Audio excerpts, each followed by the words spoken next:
You ever notice how disrespect doesn't just sting, it flips a switch? It throws you completely off balance. One comment, and suddenly your body is doing things you didn't plan. Your face changes, your voice changes, you either snap back, or you freeze and smile like it's fine.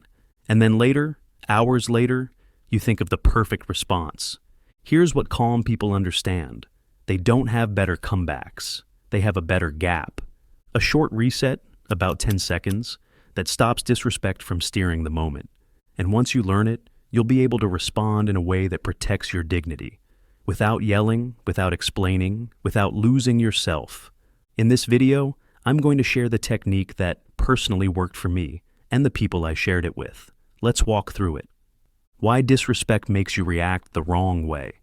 Most people think reacting badly means they're weak, but your reaction is often just your nervous system doing its job. Disrespect feels like a threat because socially, it is a threat to your status, to belonging, to safety in the group, to self-respect. So your body goes into one of three modes: fight, sarcasm, anger, snapping, lecturing, freeze, blank mind, silence, can't access words, fawn, smiling, over-explaining, trying to smooth it over. None of those make you a bad person. They just make you predictable. And predictable is what disrespectful people rely on. They count on you either exploding so they can paint you as emotional, or shrinking so they can keep pushing. Calm confidence is a third option. It starts with a reset. The real reason? You lose your words. Here's what most people don't connect. When your nervous system feels threatened, it prioritizes survival over language. That's why your mind goes blank. That's why you say too much. That's why you react faster than you want to. So if you want to respond calmly, you don't start by finding the perfect sentence. You start by getting your body back online. That's what the 10-second reset is for. It's not a trick. It's a way back to choice. The 10-second reset. Do this before you speak. This is what calm people do in the moment, often without realizing. Step 1. Stillness. 2 seconds. Stop moving for a beat. Don't rush to fix the moment. Just still. This is you telling your body, I'm not in danger. Step 2. 1 slow. Exhale 4 seconds. Longer exhale than inhale. Not dramatic, not obvious. Just one slow release of air. Your exhale is a signal to your nervous system. Ease down. Step 3. Name it silently. 2 seconds. In your head, label what just happened in one word. Jab. Dismissal. Boundary test. Disrespect. This keeps you from personalizing it instantly. Step 4. Choose your lane. 2 seconds. Ask yourself one quick question. Do I want soft, neutral, or firm? That's the whole reset. 10 seconds. And now you respond from your values, not your reflex. Your 3 calm responses: soft, neutral, firm. This is the part that gives you real power, options. Because not every situation needs the same level of intensity. Sometimes you want warmth. Sometimes you want distance. Sometimes you want a clear line. Option A, soft, when it's mild, or you want to preserve connection. Common mistake.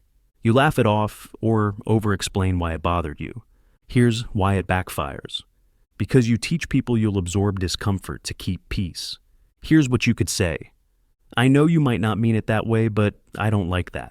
For example, a friend jokes, wow, you're always so dramatic. Reset. Exhale. Then you say, I know you might not mean it that way, but I don't like that. Then you stop. Here's why it works. It's calm and human.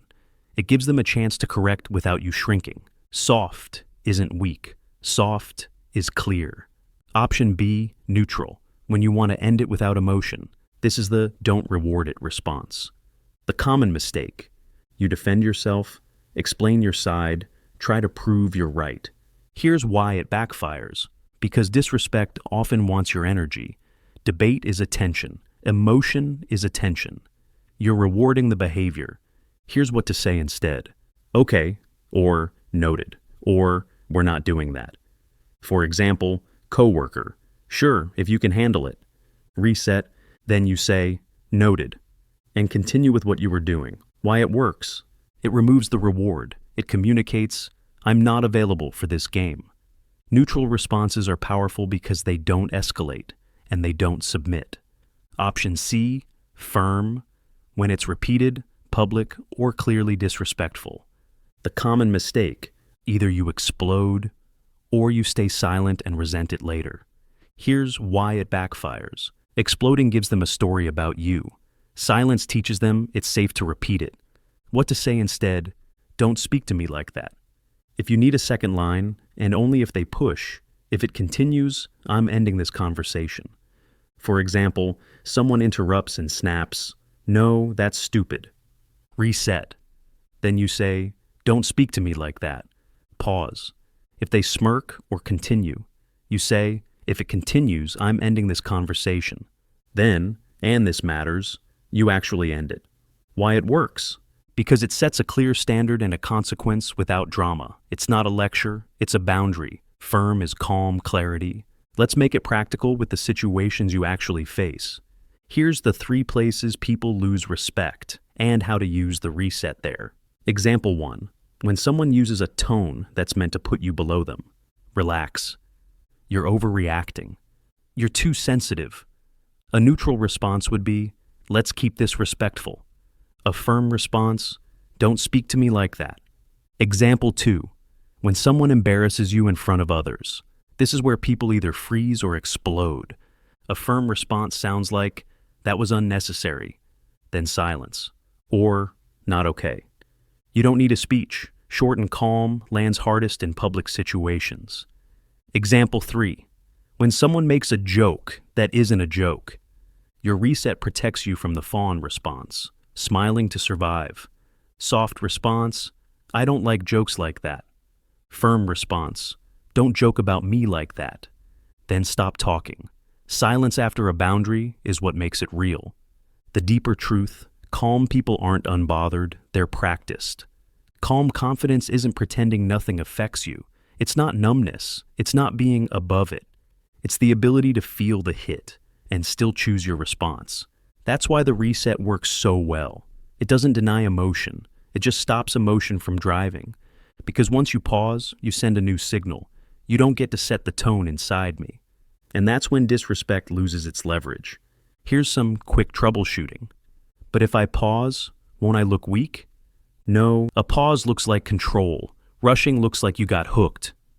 What if they ask why or keep pushing? That's information. If they push after a calm boundary, they're not confused. They're testing. Repeat your line once, then act. What if I freeze and can't speak? Then your first win is the reset itself. Stillness plus exhale. And your line can be as simple as, "I'll respond in a moment," or "Give me a second." That alone breaks the pattern. Here's a 1-week challenge. This week, don't try to become a different person. Pick one lane you'll practice. If you tend to people please, practice neutral. If you tend to explode, practice soft or neutral. If you tend to freeze, practice the reset and one simple line. Your practice goal: use the 10-second reset 1 time per day. Not in huge conflict, start small. A dismissive comment, someone cutting you off, a subtle jab, a rude tone, stillness, exhale, name it, choose your lane, then say 1 sentence, and stop. You're teaching your nervous system, I can protect myself calmly. That's the skill. Disrespect doesn't get power from words. It gets power from automatic reactions. When you add a 10-second reset, you get your power back, quietly. Try it this week and notice what changes. Your voice, your posture, the way people respond. If this helped you, the simplest way you can support the channel is to hit subscribe. Calm is a strategy, not a personality. You've got this.